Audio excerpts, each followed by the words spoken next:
Welcome to The Explainer. Today, we're diving into a topic that's sparked endless fascination and, let's be honest, a lot of debate: the connection between Buddhist philosophy and modern science, especially the wild world of quantum physics. You've probably seen this quote making the rounds, right? It's powerful stuff. I mean, it seems like the ultimate endorsement from Albert Einstein himself, basically saying that Buddhism is the one spiritual tradition that's ready for the modern scientific age. It's been a go-to for decades to connect these two worlds. But here's the big question, the one we've got to ask. Did the guy who completely reshaped our understanding of space and time really say this? Okay, let's get into it. So the short answer is no, he didn't. There is absolutely no record of him saying or writing those exact words. It seems to be more of a summary, a kind of greatest hits version of his actual views on religion that got passed around and polished up over the years until it became this perfect, shiny quote. But here's the thing. While the quote is a myth, what Einstein actually thought is way more interesting. Okay, this one is real. This is a confirmed quote. And right here, this gets to the absolute core of the connection.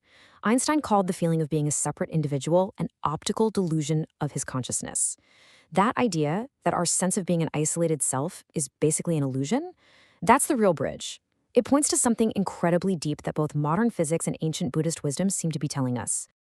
So forget the fake quote. What are the real parallels here? The ones that get scientists and philosophers genuinely excited. This is where we dive into the core concepts and find some really mind-bending overlaps. Okay, so in Buddhism, you have this fundamental idea called dependent origination. What does that mean? In a nutshell, it means nothing exists on its own. Everything, and I mean everything, comes into being only because of its relationship to other things. It's all part of a vast interconnected web. And that leads right to this concept of emptiness, or shunyata. Now, this word can be super misleading. It doesn't mean that nothing exists, like a big black void. Not at all. It means that things are empty of any fixed, separate, independent essence. They exist, but they only exist relationally as part of that web we just talked about. All right, now let's jump over to the physics lab. Here, through some truly bizarre experiments, scientists discovered something called quantum entanglement. This is where you can link two particles together and they behave as a single system, no matter how far apart they are. You could have one on Earth and one on Mars, and if you measure one, you instantly know the state of the other. They have no truly separate existence. And when you put these ideas side by side, it's just stunning. Look at this. Quantum mechanics says there are no separate things, only relationships. Buddhist philosophy, for thousands of years, has been talking about dependent origination and emptiness. So you have two completely different methods, one using particle accelerators, the other using meditation, and they both point to this radical idea. The world isn't made of little independent building blocks, it's a network of relationships. The analogies just keep coming. Think about this. Modern cosmology talks about dark energy, this mysterious, unseen force that makes up something like 70% of our universe and is literally pushing everything apart. Then you look at Buddhist thought, and it talks about mental defilements, things like craving and ignorance, as these invisible forces inside us that keep us trapped in samsara, the cycle of suffering. It's pretty wild. One unseen force drives the physical cosmos. Another drives our inner world. So, if the parallels are so strong, why on earth did anyone need a fake Einstein quote to begin with? Well, to understand that, you gotta look at the history. Because this whole conversation wasn't just some pure academic meeting of the minds. It was shaped by real-world politics.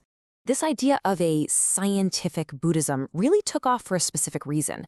Back in the 19th century, when Christian missionaries were in Asia calling Buddhism a superstition, Asian leaders pushed back.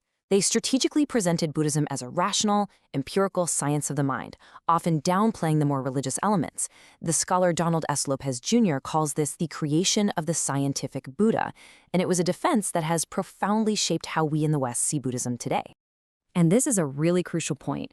The scientific Buddha that's so popular in the West is a very streamlined, modern take.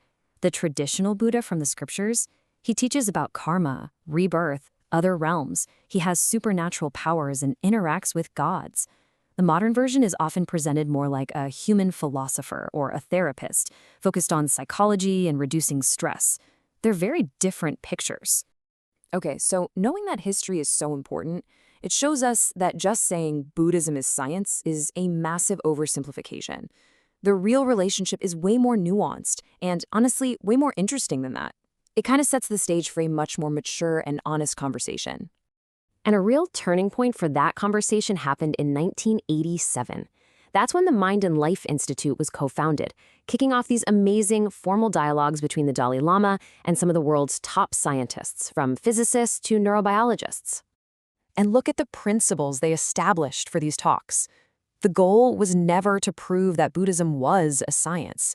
It was about mutual respect. It was about learning from each other without trying to cram one system into the other's box. It was a true dialogue.